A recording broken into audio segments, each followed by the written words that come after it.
It's September 11th, 2014.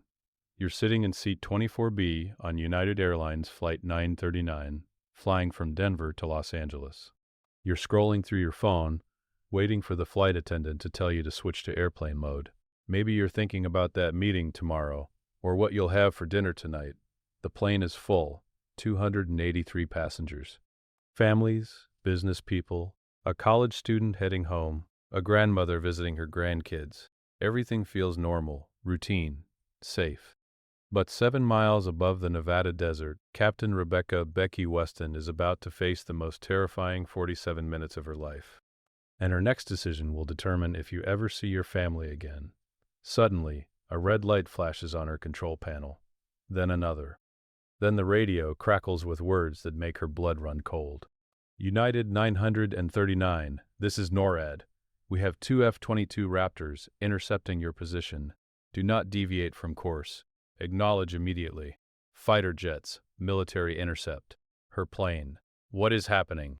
In that moment, Captain Becky Weston has to make one choice that will either save 283 lives or end them all in a fireball over the desert. Who is Rebecca Weston?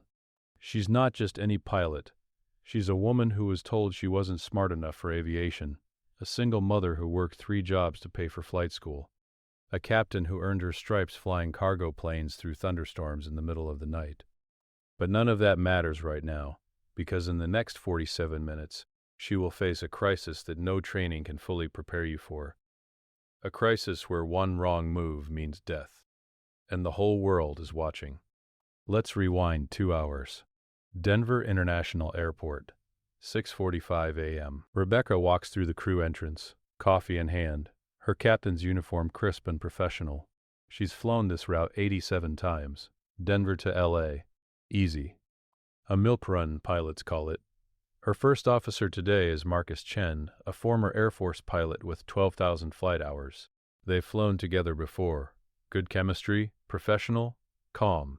Morning, Captain, Marcus says as she enters the cockpit. Morning. How's the weather looking? Clear skies all the way. Smooth ride today. Rebecca smiles. She loves days like this. No turbulence, no drama, just flying. The passengers board. 283 people. A full flight. Among them, Sarah Martinez, 34, traveling with her 2 kids, ages 6 and 8, to visit Disneyland. David Park, 52, a businessman heading to close a deal that could save his company. Emma Thompson, 19, a college freshman going home for the weekend. Robert Miller, 67, a retired firefighter visiting his daughter who just had a baby. Normal people, normal lives, normal day. At 7:52 a.m., United Flight 939 pushes back from the gate. Rebecca runs through her pre-flight checklist. Everything is perfect. 8 minutes later, they're airborne. The plane climbs smoothly through 10,000 feet, then 20,000, then 30,000. Marcus handles the controls while Rebecca monitors the instruments. United 939, you're cleared to flight level 370, air traffic control says. Roger, climbing to 37,000. Rebecca responds. Routine. Calm. Perfect. But 600 miles away, inside a concrete bunker deep beneath Cheyenne Mountain in Colorado, a military radar operator sees something that makes him sit up straight. United Flight 939's transponder code has changed. It's now squawking 7,500, the hijack code. Sir, we have a situation, the operator says to his commander. United 939 just squawked 7,500. The commander's face goes pale. Are you certain? Yes, sir. Confirmed hijack signal. Get me NORAD. Now, within 90 seconds, 2 F-22 Raptor fighter jets scramble from Nellis Air Force Base in Nevada. Their mission: intercept United 939, determine if it's a real hijacking, and if necessary, shoot it down before it reaches Los Angeles. Back in the cockpit of Flight 939, Rebecca has no idea what's happening. She doesn't know that her transponder is sending a hijack signal. She doesn't know that fighter jets are launching. She doesn't know that she has less than 12 minutes before her entire world explodes. She's pouring a cup of coffee when Marcus says, "That's weird." "What?" Rebecca looks at the instrument panel. Her stomach drops. 7,500. The hijack code. I didn't touch it, Marcus says. Did you? No. They stare at each other. Could it be a malfunction?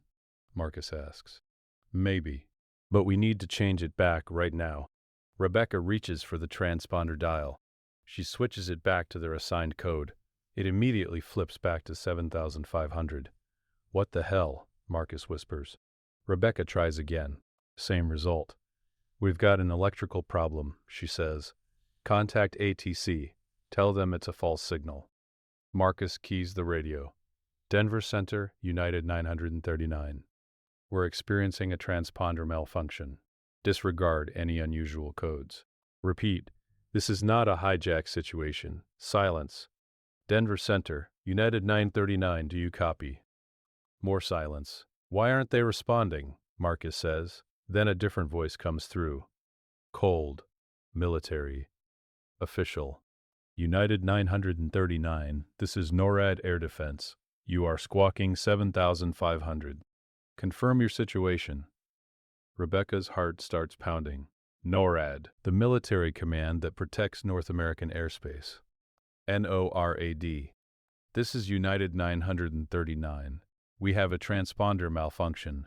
There is no hijacking. Repeat, no hijacking on board. United 939. Maintain current heading and altitude. Do not deviate. Fighter aircraft are en route to your position. Say, again? Rebecca's voice cracks slightly. You are being intercepted by military aircraft. Do not deviate from course. Do not change altitude. Acknowledge. Marcus and Rebecca look at each other in horror. Fighter jets. Intercept. Their plane. NORAD, please listen. Rebecca says, forcing her voice to stay calm. This is a transponder malfunction. We have 283 passengers on board. There is no threat. We need to change our code, but the system is stuck. Understood. United 939. Maintain course. Aircraft will be in visual range in 8 minutes. 8 minutes until fighter jets arrive. Rebecca's mind races. She knows what intercept means. She knows the protocol. On September 11, 2001, when hijacked planes became weapons, the rules changed forever. If a plane is hijacked and heading toward a major city, if communication is lost, if there's any doubt, the military has authorization to shoot it down, to kill everyone on board to save thousands on the ground. We need to fix this transponder now, Rebecca says. She opens the emergency procedures manual, flipping to the section on transponder failures. Nothing helps. She tries switching to the backup transponder. It also shows 7,500. This doesn't make sense, Marcus says. Both transponders can't fail the same way at the same time. Unless someone hacked it, Rebecca says quietly. What? Someone remotely accessed our avionics system and changed the transponder code? They're making it look like we're hijacked. That's impossible. These systems are secure. Then, explain what's happening. They sit in stunned silence for 5 seconds. Then, Rebecca makes her first critical decision. Get on the PA, she tells Marcus. Tell the passengers we have a minor technical issue. Keep them calm. I need to think. Marcus nods and picks up the intercom. Ladies and gentlemen, this is First Officer Chen.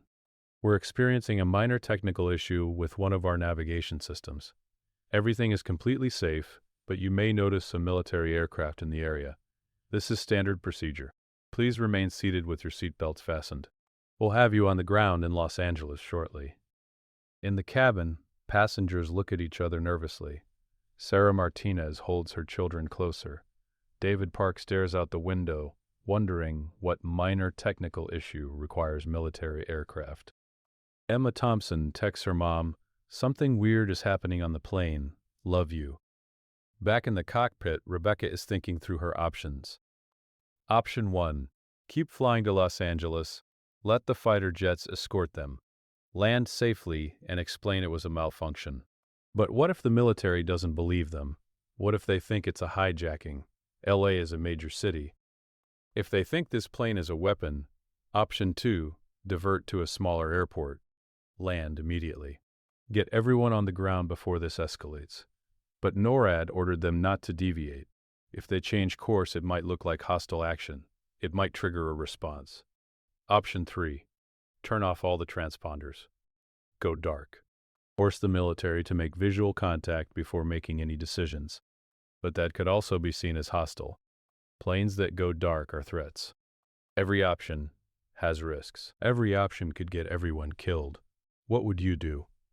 Rebecca closes her eyes for 2 seconds. She thinks about her daughter, Ashley, 12 years old, at home in Denver. She thinks about all the mothers on this plane, all the children. She opens her eyes. NORAD, United 939, she says into the radio. Request permission to divert to Las Vegas McCarran. We can land immediately, emergency vehicles can verify there's no threat, and we can end this situation safely. Silence for 5 long seconds. Negative, United 939. Maintain current course to Los Angeles. You will be escorted by military aircraft. Any deviation will be considered hostile action. They won't let us land early, Marcus whispers. I know. So what do we do? Rebecca looks at the fuel gauge. They have enough fuel for 90 more minutes of flight. They're currently over the Nevada desert, 180 miles from Las Vegas, 250 miles from Los Angeles. Then she sees it. On the edge of her radar display, 2 fast-moving targets, the F-22s. They're here, she says quietly. Marcus looks out his window. There, 500 feet off their left wing, is an F-22 Raptor fighter jet. Sleek, deadly, armed with missiles that could blow them out of the sky in 1 second. Oh my God, Marcus breathes. Rebecca looks out her window. Another F-22 on the right side. They're boxed in. The radio crackles. United 939. This is Raptor 1. We have visual on your aircraft. We will maintain escort position. Do not deviate from course. Do not change altitude. Acknowledge. Rebecca's hands are shaking. She grips the control yoke to steady them. Raptor 1. United 939. We acknowledge. Please understand, this is a malfunction. We are not hijacked. We have 283 innocent people on board. Understood, United 939. Maintain course. The F-22 pilot's voice is calm, professional, but Rebecca can hear the tension. He's thinking about September 11th. He's thinking about his orders. He's thinking about the button that launches his missiles in the cabin. Passengers are now pressing against the windows, staring at the fighter jets. Mommy, why are those planes so close? Sarah's 6-year-old son asks. They're just keeping us safe, sweetie, she says, her voice trembling. A flight attendant, Jennifer Walsh, picks up the intercom phone to call the cockpit. Captain, the passengers are getting scared. What should I tell them? Tell them the truth, Rebecca says.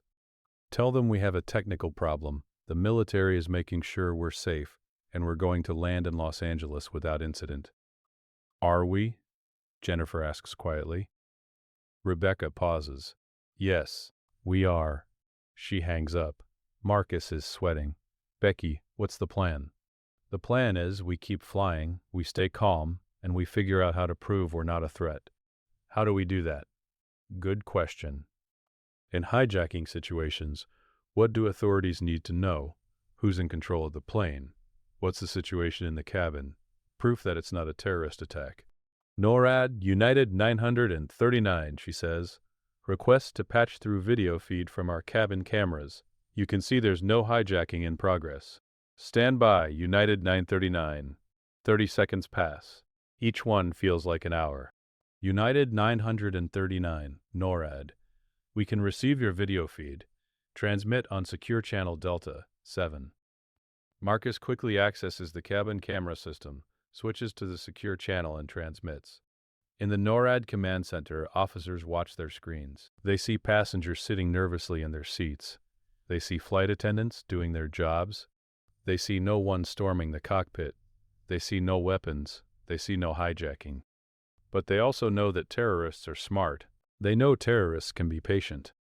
They know this could be a trick. United 939, we have your video feed. Situation appears calm. However, we cannot rule out a credible threat. You will continue to Los Angeles under escort. Repeat, Do not deviate. Rebecca's frustration boils over. NORAD, please. We've shown you there's no threat. Let us land in Vegas, get everyone off this plane, and prove it's a malfunction. Why? Why can't we land early? The NORAD commander's voice comes on, bypassing the usual communication protocol. Captain Weston, I'm Colonel Thomas Bradley, NORAD Air Defense Commander. Here's the situation. We have confirmed your transponder is squawking 7,500. We cannot verify that your cabin feed isn't pre-recorded. We cannot verify you're acting of your own free will. And most importantly, we cannot allow a potentially hijacked aircraft to land in Las Vegas, which is even more densely populated than Los Angeles airspace. LA has more open approach space. If this situation goes bad, we have more options. Do you understand? Rebecca understands perfectly. If they think this is a hijacking, if they think this plane is going to be used as a weapon, Los Angeles gives them more room to shoot it down over the desert before it reaches the city. I understand, Colonel, she says quietly. Good. Now here's what's going to happen. You will maintain course. You will descend and land at LAX. Our fighters will stay with you the entire way. Ground units are preparing to secure the aircraft once you land. If you deviate even 1 degree, if you change altitude without clearance, my pilots have orders to respond. Am I clear? Crystal clear, sir. Then fly your plane, Captain, and pray this is really just a malfunction. The radio goes silent.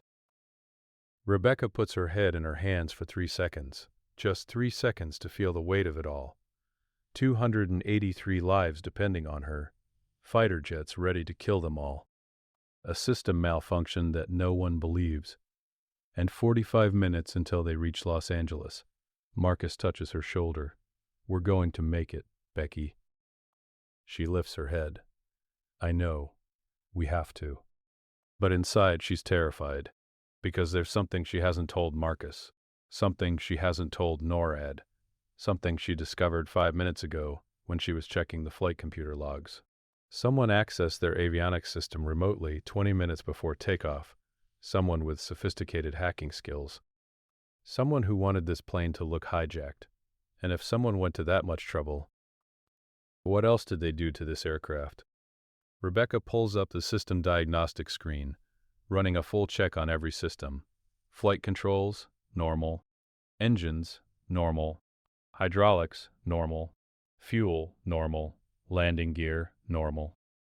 But she can't shake the feeling that she's missing something. That somewhere in these millions of lines of code, something is wrong. Something that won't show up until it's too late. She needs time to search. Time to analyze. Time to think.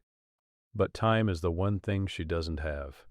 United 939. Begin descent to flight level 250, air traffic control says. Roger, descending to 25,000 feet, Rebecca responds. The plane begins its long descent toward Los Angeles. The F-22s match their descent perfectly, staying in formation. Inside the cabin, the mood is tense. Some passengers are praying. Some are texting loved ones. Some are just staring out the window at the fighter jets, wondering if they'll make it home. David Park, the businessman, knows something the others don't. He used to work in aviation security. He knows what fighter escorts mean. He knows that if this plane is perceived as a threat, those jets won't hesitate. He looks around at the other passengers. All these innocent people. He pulls out his phone and types an email to his wife. If something happens, know that I love you, and I tried. He hesitates, then hits send before they descend low enough to lose signal. At 25,000 feet, Rebecca runs another systems check. Still nothing. But her instinct is screaming that something is wrong. Marcus, talk to me about worst-case scenarios, she says. What do you mean? If someone hacked our transponder, what else could they hack? Marcus goes pale. You think they did more than just change a code? I don't know. But we need to prepare for anything. They could disable our ability to communicate. They could... He stops. They could what? They could pre-program a course change, set it on a timer, make us fly into a building, even if we don't want to. Rebecca's blood runs cold. Run a full diagnostic on the autopilot system, now. Marcus's fingers fly over the keyboard, pulling up every line of code, Every subroutine, every automated system. 5 minutes, they're now at 15,000 feet, 80 miles from Los Angeles. I found something, Marcus says, his voice barely a whisper. What? There's a subroutine buried in the autopilot code. It wasn't there in the pre-flight check. Someone added it remotely. What does it do? Marcus's face is white. In 12 minutes, when we're at 5,000 feet on approach to LAX, the autopilot will override manual controls and change course. Change course to where? Marcus pulls up the coordinates. Then he shows Rebecca the screen. The coordinates point to downtown Los Angeles, specifically to the U.S. Bank Tower, the tallest building on the West Coast. Rebecca stops breathing. This is a planned attack. Someone hacked their plane. Someone programmed it to crash into a building in 12 minutes. And there's nothing she can do to stop it. Or is there? Rebecca's mind is racing faster than it ever has in her life. 12 minutes. In 12 minutes, this plane will override her controls and fly straight into a building, killing everyone on board plus potentially thousands on the ground. She needs to tell them this is a real attack, not a malfunction. But if she tells them, what will they do? She knows the answer. She's known it since the fighter jets showed up. They'll shoot the plane down. Right now. Immediately. Over the desert, where the only casualties are the 283 people on board. It's the logical choice. The right choice from a strategic standpoint. Kill 283 to save thousands. But Rebecca looks at the fuel gauge. They have 40 minutes of fuel remaining. She looks at the system diagnostics. The hack is sophisticated, but it's still just code. And code can be deleted. Marcus, can we remove that subroutine? She asks. I can try, but it's encrypted. It could take 30 minutes to crack the encryption. We don't have 30 minutes. We have 11. Marcus starts typing frantically. I'm working on it. Rebecca makes a decision. She's not telling NORAD. Not yet. Because if Marcus can delete that code, they can land safely. Everyone lives. But if she's wrong, if Marcus can't fix it, she's gambling with thousands of lives. It's the biggest risk of her career. The biggest risk of her life. United 939, you're 65 miles from LAX. Contact SoCal approach on 124.9, air traffic control says. Roger, switching to SoCal approach. Rebecca responds, keeping her voice steady. Her hands are shaking so badly she can barely key the radio. SoCal approach, United 939, descending through 12,000 for LAX. We have you on radar. You are cleared for approach runway 24 left. Descend and maintain 8,000. Descending to 8,000. The F-22s are still there, one on each wing. Silent. Watching. Waiting. Marcus is typing so fast his fingers are blurring. Talk to me, Marcus, Rebecca says. I'm trying to bypass the encryption. If I can access the root directory. There. You got it? I'm in the system, but the code is locked behind a password. I'm running a brute force algorithm, but what? It could take 8 minutes. We'll be at 5,000 feet in 9 minutes. 1 minute margin. That's all they have. Rebecca's mind is racing through every possible backup plan. What if Marcus can't crack the code in time? She could try to manually override the autopilot, but the system is designed to be stronger than human input. It's a safety feature that's now become a death sentence. She could attempt an emergency shutdown of all electrical systems, but that would leave them flying blind, no instruments, no controls, just a 150-ton metal tube falling from the sky. She could try to crash land in the desert before they reach LA. But at this altitude, at this speed, a desert crash would kill everyone anyway. Every option leads to death. Except one. Trust Marcus. Trust that his fingers can move fast enough, that his mind can think clearly enough, that his training is good enough. It's not really a choice. It's faith. And Rebecca has never been good at faith. She's a pilot. She believes in physics and engineering, in things she can control. But right now, control is an illusion. In the cabin, flight attendant Jennifer Walsh is doing her best to keep passengers calm. A middle-aged woman in row 18 is hyperventilating, crying into her hands. We're going to die, she keeps saying. We're going to die. Jennifer kneels beside her. No, we're not. Our pilots are the best. They've got this. But Jennifer doesn't believe her own words. She's been a flight attendant for 15 years.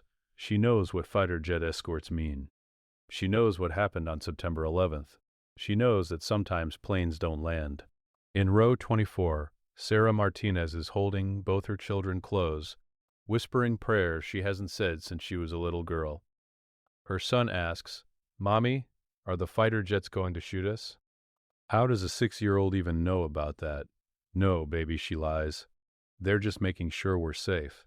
Her daughter, 8 years old, is smarter. She knows her mother is scared. She can feel it in the way her mother's hands are shaking. "It's okay, Mommy," she whispered. "I'm not scared." But she is. She's terrified.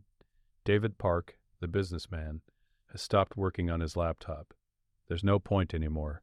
He's thinking about his wife, his kids, his grandkids he'll never meet. He's thinking about all the things he never said, all the time he wasted on work instead of family. He pulls out his phone, one more time, even though they're supposed to be in airplane mode. He types another message to his wife. "I love you more than I ever told you. I'm sorry I didn't say it enough." He hits send, not knowing if it will go through. It does. 3,000 miles away, his wife reads it and starts crying. Back in the cockpit, Marcus has broken through another layer of encryption. "I'm getting closer," he says. "The password algorithm is complex, but I'm narrowing it down." Rebecca checks the altitude, 9,000 feet. She checks the distance to Los Angeles, 55 miles. She checks the time until the code activates, 10 minutes. The math doesn't work. They're running out of time and running out of sky. United 939, you are 50 miles from LAX, air traffic control says. Descend and maintain 6,000 feet. Descending to 6,000, Rebecca responds automatically. Her voice sounds calm, professional, normal. Inside, she's screaming. Rebecca looks out the window. She can see Los Angeles in the distance, the sprawling city, millions of people. She thinks about her daughter. She thinks about Sarah's kids in the cabin. She thinks about all 283 people who trusted her to get them home safely. And she makes her decision, the one decision that will define the rest of her life, or end it. "NORAD, United 939, she says into the radio. Marcus looks at her in shock. "Becky, what are you doing?" She holds up one finger. "Wait, United 939, NORAD, go ahead." "Colonel Bradley, this is Captain Weston. I need you to listen very carefully because I'm only going to say this once. We're listening. Our transponder malfunction is not a malfunction. Someone hacked our avionics system. They've planted code in our autopilot that will override our controls in 8 minutes and crash us into downtown Los Angeles." Silence on the radio. She can imagine the chaos erupting in the NORAD command center. "Are you certain?" Colonel Bradley's voice is tight. "Yes, sir. My first officer has found the code. We're attempting to delete it, but we may not have enough time. United 939, stand by." Rebecca knows what's coming. She knows they're about to give the order to the F-22 pilots. She knows she has seconds before missiles end everything. But she also knows she had to tell them. Because if Marcus can't fix this, if that code activates, thousands of people will die. And that's not acceptable. 30 seconds pass. Marcus is still typing, sweat dripping down his face. "I'm almost through the encryption," he mutters. Come on, the radio crackles. "United 939. This is Colonel Bradley. I'm going to ask you one question, and I need complete honesty. Can you fix this problem?" Rebecca looks at Marcus. Marcus looks back at her, his eyes wide. "Can you?" she mouths. He nods slowly. "Maybe. Probably, I think so." Rebecca makes the biggest decision of her life. "Colonel, we can fix this. Give us 5 minutes." "Captain Weston, you understand what you're asking? You're asking me to let a potentially hostile aircraft fly toward the second largest city in America." "I know what I'm asking, sir. But I also know my first officer. He's Air Force trained. He's one of the best. And he's going to crack this code. And if he doesn't..." "But give us 5 minutes to try." She can hear the colonel breathing on the other end. She can imagine him looking at his watch. looking at the map showing United 939 getting closer to Los Angeles every second. Looking at his orders. Raptor 1, Raptor 2. This is NORAD command, the colonel says. Rebecca holds her breath. Maintain escort. Prepare for engagement. Order, stand by. Not a yes. Not a no. A stand by. It's the only chance she's going to get. Marcus, you heard the man. 5 minutes. I'm working on it. Rebecca can see the downtown skyline now. The U.S. Bank Tower rising above the other buildings. The target.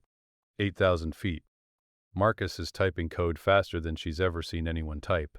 I'm through the encryption, he shouts. I can see the subroutine. Can you delete it? I'm trying, but it's got fail-safes. If I delete it wrong, it might trigger immediately. How long? 3 minutes. Maybe 2, if I'm lucky. They're at 6,000 feet. 4 minutes until the code activates. Rebecca's hands are on the controls, ready to fight the autopilot when it tries to take over. But she knows that won't work. The system is designed to override pilot input in emergency situations. It's stronger than she is. 5,000 feet, 3 minutes. Marcus? Almost there. I need to disable the failsafe first. Okay, failsafe is down, now I can access the core code. 4,000 feet. 2 minutes. Rebecca can see individual buildings now. She can see cars on the freeways, people walking on streets, all of them unaware that death is descending from the sky. United 939, you are 2 minutes from your estimated trigger point, Colonel Bradley says. Status? Working on it, Colonel. Rebecca says the F-22 pilots have armed their weapons. She can see the missile racks on their wings. 1 button push and it's over. 3,500 feet. 90 seconds. Marcus, I need a status update right now. I'm deleting the subroutine. It's fighting back. There's some kind of restoration protocol. Can you stop it? I don't know. 3,000 feet. 1 minute. Rebecca makes a decision. If Marcus can't delete the code in the next 30 seconds, she's going to tell NORAD to shoot them down. She's not letting this plane hit that building. 283 lives for thousands. It's not a choice. It's mathematics. Marcus, 30 seconds. If you can't do it, tell me now so I can save those people down there. Marcus is typing so fast his hands are blurring. 20 seconds, he says. I just need 20 more seconds. I know! Just give me 2,500 feet. Rebecca's finger hovers over the radio button. The words are in her throat. Colonel Bradley, shoot us down. But she waits. 10 seconds. Marcus? Almost. 5 seconds. Marcus. Code is deleted. The subroutine is gone. Rebecca checks the autopilot system. The malicious code is gone. The plane is under her control. They're at 2,000 feet, on final approach to LAX, and they're going to make it. NORAD, United 939. The threat is eliminated. Repeat, threat is eliminated. We have full control of the aircraft. United 939. Confirm you have deleted the hostile code. Raptor 1, Raptor 2, stand down. Do not engage. Repeat, do not engage. Copy, standing down. The F-22 pilots respond. Rebecca can hear the relief in their voices. They didn't want to shoot down a passenger plane. Nobody wanted that. 1,000 feet. The runway is right in front of them. Rebecca takes control from Marcus, her hands on the yoke. United 939. You are cleared to land runway 24 left, the tower says. Cleared to land. 24 left, Rebecca responds.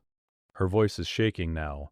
The adrenaline is wearing off and the reality is hitting her. They almost died. 283 people almost died. Thousands of people in Los Angeles almost died. And it all came down to Marcus's fingers on a keyboard and her decision to trust him. 500 feet. The wheels touch the runway. Smooth, perfect. Rebecca applies the brakes, slowing the massive aircraft. The plane rolls to a stop. And then she just sits there, her hands still on the controls, unable to move. For 10 seconds, there's complete silence in the cockpit. Then Marcus starts laughing. Not a happy laugh. A relief laugh. A "we almost died but didn't" laugh that borders on hysteria. Rebecca isn't laughing. She's shaking so badly she can't let go of the controls. Her hands are locked in position, gripping the yoke like it's the only thing keeping her alive. "Becky," Marcus says softly, "we're on the ground. We made it." But her body doesn't know. Her body is still in crisis mode, still pumping adrenaline, still preparing for death. Marcus gently pries her fingers off the controls, one by one. "Breathe," he tells her. "Just breathe." Then she starts crying. Not quiet tears. Full, body-shaking sobs that she can't control. All the fear she held back for 47 minutes comes flooding out. All the terror of watching those fighter jets, knowing they could end everything in 1 second. All the weight of 283 lives that she carried on her shoulders. All the what-ifs that will haunt her for years. What if Marcus hadn't cracked the code? What if she had told NORAD to shoot them down? What if she had been wrong? Marcus puts his hand on her shoulder and says nothing. Because what can you say to someone who just stared death in the face and won? In the cabin, passengers are standing, hugging strangers, crying, laughing, calling loved ones. The flight attendants are trying to get everyone to remain seated, but no, one is listening. Sarah Martinez's kids are jumping up and down, not fully understanding what just happened but feeding off their mother's relief. David Park is on his phone, sobbing as he talks to his wife. I'm okay. I love you so much." Emma Thompson is texting everyone she knows. "I'm alive. We're alive. Oh my God, we're alive." Robert Miller, the retired firefighter, sits quietly in his seat, tears running down his face. He's seen death before. He's pulled people from burning buildings. He's held dying strangers in his arms. But he's never been this close to his own death, and he's never been this grateful to be alive. Outside, emergency vehicles surround the plane. Fire trucks, ambulances, police cars, FBI vans, all with lights flashing. The airport has been cleared. No other planes are moving. All eyes are on United 939. Rebecca finally manages to stop crying. She wipes her face, takes a deep breath, and picks up the intercom. "Ladies and gentlemen, this is Captain Weston." Her voice cracks, but she pushes through. "We have landed safely at Los Angeles International Airport. I need everyone to remain calm and seated. Emergency personnel will be boarding the aircraft shortly. I want you to know that you are all safe now. And I'm sorry. I'm so sorry for what you just went through." She hangs up the intercom and puts her face in her hands. Marcus is crying. She's crying. In the cabin, passengers are cheering, applauding, some sobbing with relief. They don't know how close they came. They don't know that 2 fighter jets were seconds away from launching missiles. They don't know that their captain made a decision that could have killed them all, or saved them all. And Rebecca isn't going to tell them. The FBI, FAA, and Homeland Security swarm the aircraft. Passengers are evacuated and questioned. The plane is searched top to bottom. Marcus and Rebecca are separated, interviewed for hours. They find the hackers' trail, a sophisticated cyber-terrorist group that was testing whether they could take control of commercial aircraft. This was their proof of concept. It worked. Almost. 3 days later, Rebecca is sitting in a hotel room in Los Angeles, watching the news. The FBI has announced they've arrested 5 individuals in connection with the cyber attack on United Flight 939, the anchor says. Thanks to the quick thinking of Captain Rebecca Weston and First Officer Marcus Chen, a tragedy was averted. All 283 passengers landed safely. Her phone rings. It's Colonel Bradley. "Captain Weston, I wanted to call personally to thank you." "For what, Colonel?" "For making the right decision. You could have asked us to shoot you down immediately. That would have been the safe choice. But you trusted your first officer, you trusted yourself, and you saved a lot of lives. I almost got everyone killed." "No, you saved everyone. There's a difference." Rebecca is quiet for a moment. "Colonel, can I ask you something?" "Of course. How close were you to giving the order?" He pauses. 10 seconds. "If your first officer hadn't deleted that code when he did, I would have ordered Raptor 1 to fire. That's how close they were to death. Thank you for waiting, sir." "Thank you for making me wait, Captain. You're a hell of a pilot." He hangs up.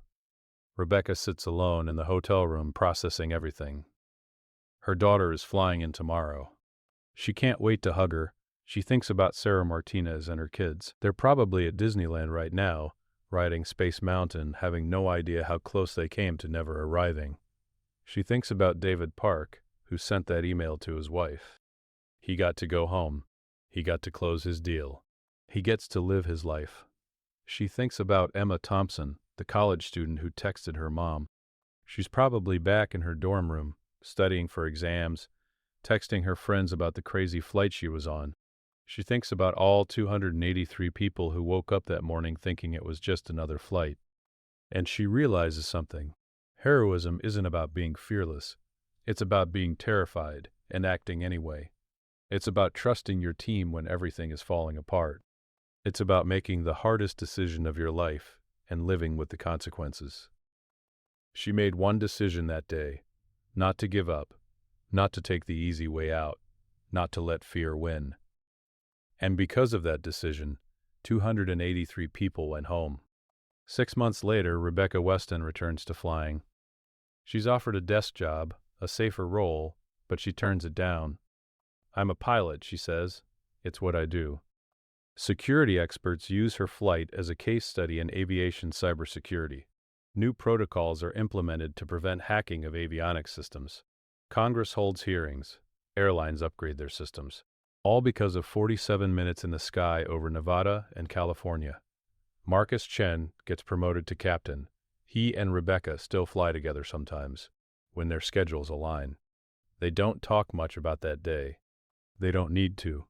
Some experiences bond people in ways that words can't express. Rebecca writes a book about her experience, not for fame or money, but because she wants people to understand something important. Every single day, there are people making life or death decisions.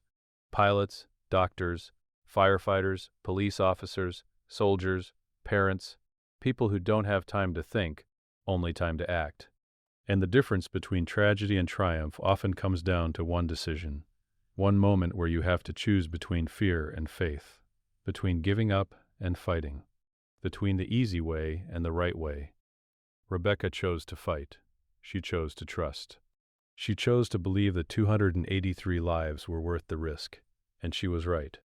The F-22 pilots who escorted her that day, they remember too. They remember the voice on the radio, calm and steady even when facing death. They remember the moment they were ordered to stand down. They remember thinking, "Thank God we didn't have to pull that trigger." Sarah Martinez still sends Rebecca Christmas cards every year. David Park named his next business venture Second Chance Consulting. Emma Thompson became a pilot herself, inspired by the woman who saved her life. And Robert Miller, the retired firefighter, got to meet his granddaughter. She's 3 years old now. Her name is Rebecca. Because some names are worth remembering, some stories are worth telling, and some decisions change the world. So what's the lesson here? What can we learn from Captain Rebecca Weston's story? First, preparation matters. Rebecca's years of training, her experience, her knowledge of systems, all of it came together in those 47 minutes. You never know when your preparation will be tested. Second, trust your team. Rebecca trusted Marcus to do the impossible. She didn't try to do everything herself. She knew when to delegate, when to lead, and when to simply believe in someone else's abilities. Third, the right decision is often the hardest decision. Rebecca could have taken the easy way out, tell NORAD to shoot them down immediately. No one would have blamed her. But she chose the harder path, the riskier path, because she believed in a better outcome. Fourth, courage isn't the absence of fear. It's acting despite fear. Rebecca was terrified. Marcus was terrified. The passengers were terrified. But they kept moving forward anyway. And finally, one person can make a difference. One decision can change hundreds of lives. One moment of courage can ripple out into the world in ways you can't imagine. Think about your own life right now. What decisions are you facing? What fears are holding you back? What would you do if you only had 47 minutes to solve the impossible? Rebecca Weston showed us that ordinary people can do extraordinary things when they refuse to give up. She showed us that heroes don't wear capes. They wear pilot uniforms and sit in cockpits and make split-second decisions that save lives. She showed us that even when fighter jets are watching, even when death is seconds away, even when the code won't delete and the clock is ticking, there's always a choice. And sometimes, choosing to fight is the only choice that matters. So what's your fight? What's your 47 minutes? What decision are you avoiding because you're afraid of what might happen? Rebecca's story challenges us to be braver, to trust more, to fight harder. Because you never know when your moment will come. You never know when you'll be called to make the one decision that changes everything. And when that moment arrives, will you be ready? Rebecca Weston was ready. 283 people are alive today because of it. And somewhere right now, she's in a cockpit flying another route, carrying another group of passengers who have no idea they're in the hands of a woman who stared down fighter jets and won. That's the power of one decision. That's the power of refusing to quit. That's the power of being a hero when the world needs one most.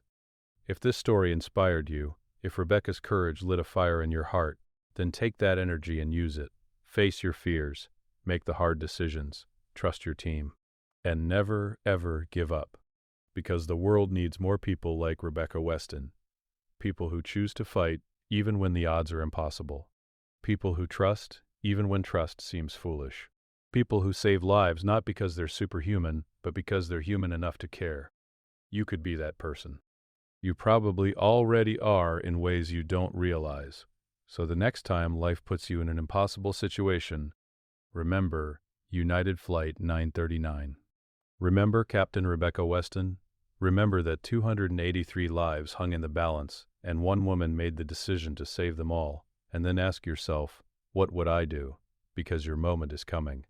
And when it does, you'll be ready. If Rebecca Weston's story moved you, if it made you think differently about courage and decision-making, then you'll want to hear more stories like this. Stories of ordinary people facing extraordinary circumstances. Stories of split-second decisions that changed history. Stories of heroes who didn't know they were heroes until the moment arrived. Make sure to subscribe to this channel so you never miss these incredible true stories. Hit that notification bell so you're the first to know when we post new content. And if you want to see another amazing story of a pilot who defied the odds, check out our video on Captain Sully Sullenberger and the Miracle on the Hudson. It's another gripping tale of impossible choices and incredible courage. Click the link on your screen right now. And in the comments below, tell us, what's the hardest decision you've ever had to make? What happened? How did it turn out? Share your story. You never know who it might inspire. Because that's what we do here. We share stories. We inspire each other. We remind ourselves that ordinary people can do extraordinary things. Thanks for watching. And remember, your 47 minutes might be coming. Be ready.